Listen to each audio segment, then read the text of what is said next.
hazard a response.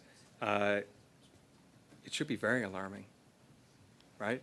These are, I don't know, I think I used the words in French, and which the translators probably got really well, like stupefying, shocking, right? This is not, like, it's not a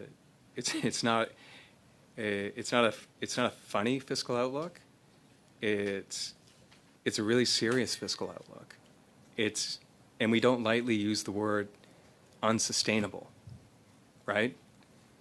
Unsustainable means you don't have the option of saying, maybe I'll wait a couple of years, I'll see how things go. It means if you don't change, this is done, right? So it's very serious.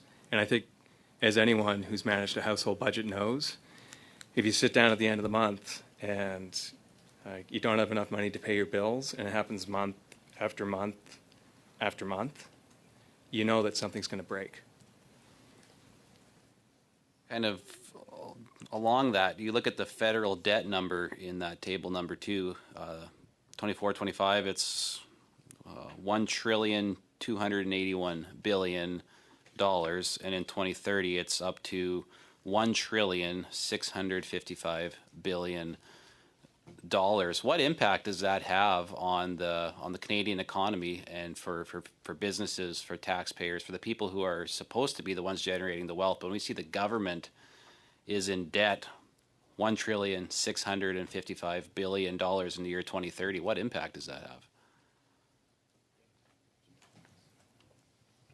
Well, currently the economy is, that's definitely a big, I guess, one of the big drivers of what's currently happening in the economy, but there's also heightened uncertainty related to trade policies.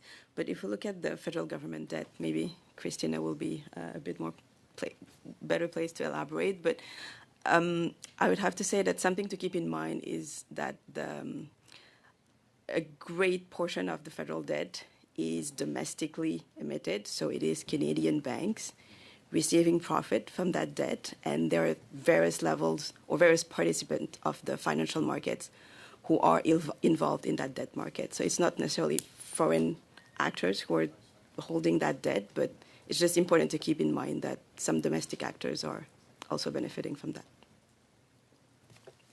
Right. So when we look at what happened with tariffs, for example, the Prime Minister said he's going to collect $20 billion in tariffs. And in your report, it says there's only $8 billion.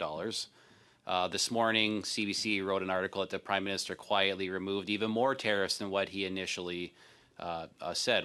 So again, we're over $12 billion. There's a $12 billion shortfall here, and we don't really see a path forward in that situation. What impact is that going to have for Canadians?